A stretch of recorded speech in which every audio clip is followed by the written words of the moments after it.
Hello. So today's video, and this is so weird because I don't know if anyone watches these, so it's kind of like I'm talking into nobody, but I think this is also just like therapeutic for me. And this is all still like new and pretty raw. So like I would say like, there could be some trigger warnings if you're going through a separation or, you know what I mean, you're struggling in a relationship. But I just wanted to talk about today, like why I feel like I stayed for as long as I did, even though I knew, like I have diary entries saying like I know that I feel like I'm settling and I was so conflicted and everything, and why I stayed until basically like, and rather than ending it myself, I just like waited for her to break up with me because I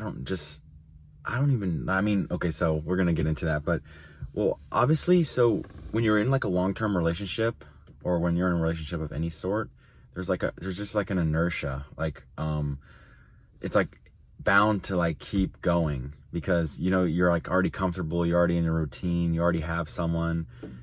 And for anyone, like that's just a factor that acts on it. But also for me, so everyone has like their first heartbreak, right? I mean, I guess everyone that that feeling. And but for me, I guess with my BPD, I keep saying I guess, well, I'm telling the story, so it has to be true, but well, sort of. Okay, anyways. So for me, like when I went through my first breakup, I just took it really hard, and like, I just had absolutely no self-esteem. Like I would look at myself in the mirror at high school and be like, oh my gosh, you're the ugliest person in the world. No one's ever gonna want you, and just like, you're crazy and you have anxiety and you don't have a job and no girl's gonna want you, and just having no self-esteem. And when you're drowning, if you're drowning in the ocean and someone throws out something, you're not going to go, oh, I don't want this one. You're just going to take anything. And I feel like even back then I understood that the relationship that I was getting into, I was just kind of like, I would take anyone, you know what I mean? Like, and, just right now I'm just feeling like it's been so long, and my BPD has come a long way. And I was like skeptical to make this video because if there is anyone watching that has BPD, like I know if I saw someone be like, oh yeah, break up, all this stuff, but I feel like I'm processing this breakup almost like, like a normal healthy person would, not just with, a person with BPD. Like I didn't try to do anything crazy, I controlled myself. No, I wasn't trying to get extreme revenge like maybe before, or like, using substances or just like being completely out of it. But just like as far as like staying in the relationship when I knew it wasn't right and I feel like I wasn't being treated right, just a lot of times BPD comes along with like a low self-esteem or low self-worth. And like, if you have fear of abandonment, which is like my biggest thing kind of with BPD, it kind of relates to my trauma when I was younger, like fear of being alone kind of trumps everything. So like, you know what I mean? Like it's like you cling to the most toxic, abusive, horrible person in the world, rather than be alone. And I feel like, I'm not trying to speak ill of my ex because, I feel like we both obviously made mistakes. Like I'm not saying I was like totally, you know what I mean, in the right. That's like when people say that stuff, you have to kind of be like, is that true? Like I'm sure we were just very different and we grew apart as we got older, and that's okay and everything. And like, but I just know like the difference was I wasn't like verbally or like emotionally or physically like abusive or manipulative.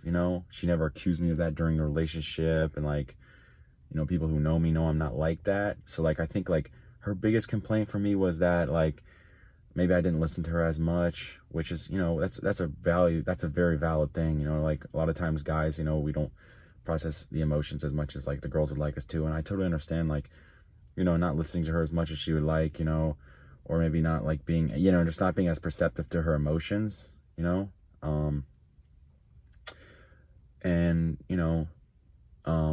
that's very valid. And if she didn't feel fulfilled in the relationship, she has every reason to get out of it. But I just feel like looking back on it now, like I don't know why I put up with a lot of the stuff that was going on, because like it was like almost like a very one-sided 100% me giving relationship, as far as like money, dates, time.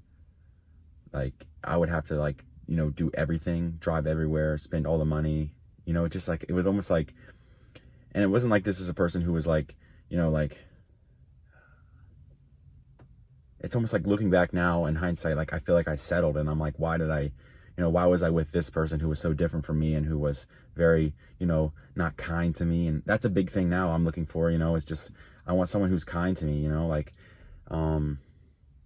just a lack of like kindness and softness. And a lot of times, if you have BPD, or no, it doesn't have anything to do with being BPD, really. I mean, every person wants someone who's going to be kind to them at the end of the day, because when you're out in the world working these jobs, like in customer service, or you're dealing with people, or whatever job you have that's stressful, not just customer service, if you're a coal miner, it's even worse. You want to come home to someone who's like soft and kind and, is secure enough in themselves to like kind of embrace you and, be receptive to you. And, I just didn't feel like I ever got that. But I also felt like, like I had this idea of like, oh, happy wife, happy life, but like almost like a warped idea of like, a man's supposed to do like everything, like, you're just kind of supposed to be like a servant, like some little, okay. And as far as like, like controlling kind of like who I see and where I go out, and just, because of her insecurities. And honestly, like I didn't have like, not that I let her, that's kind of a problematic statement in itself, but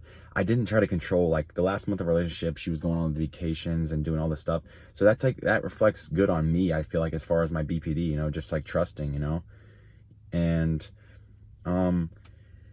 yeah, I feel like it's just hard for people with, well, for anyone. Like when I was a kid, I had this like naive idea, like you hear about these women, trigger warning, I'm going to be talking about abuse, but you hear about women who get like beat by their husbands, and you're like, oh my gosh, why wouldn't she, the first time he lifts his hand, why wouldn't she just walk away and never come back? But it's so much more complicated than that. Like you already have these intertwined relationships, you have these routines, maybe you need somewhere to stay.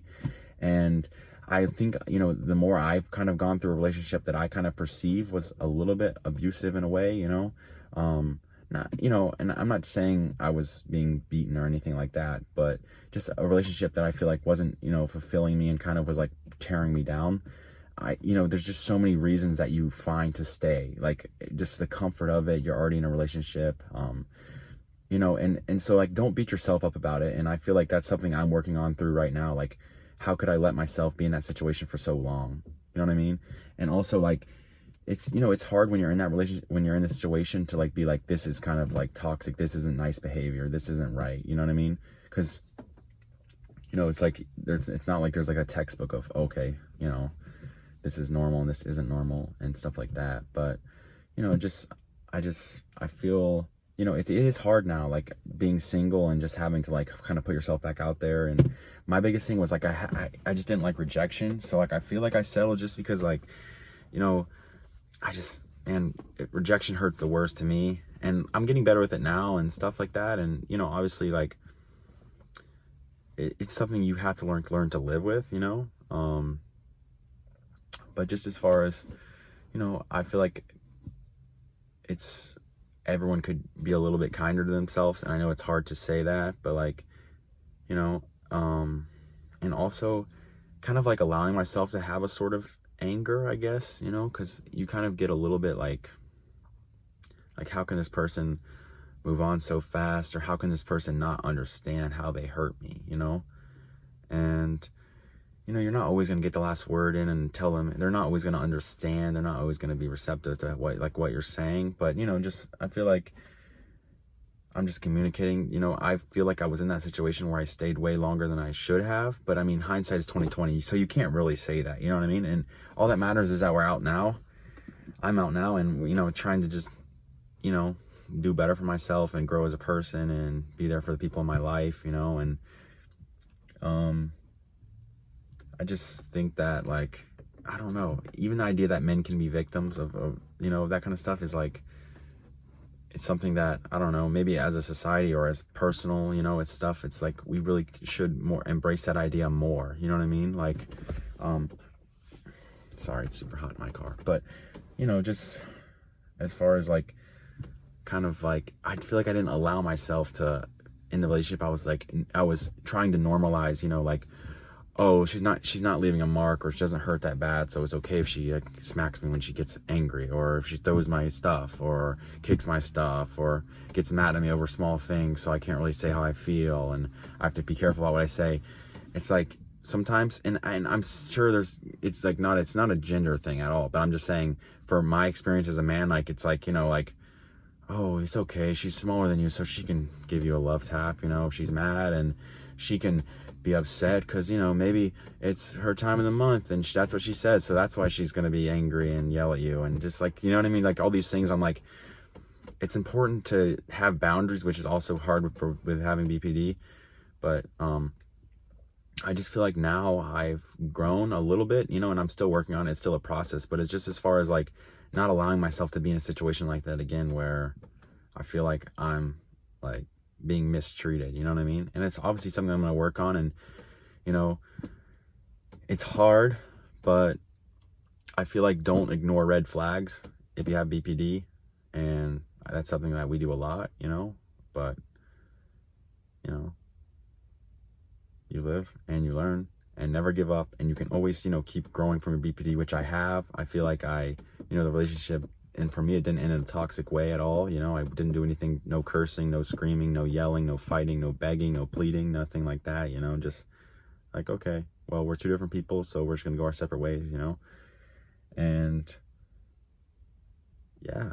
So right now in my life, I'm just kind of thinking like, how did I let myself put up with that for so long, and like thinking about kind of like what I want moving forward, as far as a partner. But I don't know, just checking in. If there's anyone watching this, I don't know, I just make these videos because I just feel like people don't talk enough about like real stuff, like, being hard on yourself, or how you're feeling, or your emotions. And it's normal to like have these feelings, and then what happens is like we don't talk to anyone really about it. And I feel like maybe it's easier for me to talk about it because it's a phone screen. I think I have like 7 subscribers now. But yeah, if there's anyone watching this, keep going, never give up, and you can always grow and improve your life, and you can always change, and it's never over until it's over. If you're thinking it's over and you're still thinking it's over, like consciously thinking it's over, it's not over. You can change everything, and almost everything. But yeah, we're all going to keep fighting together, and I will hopefully keep you updated, God willing, and the creek don't rise, as my grandfather would say. So yeah.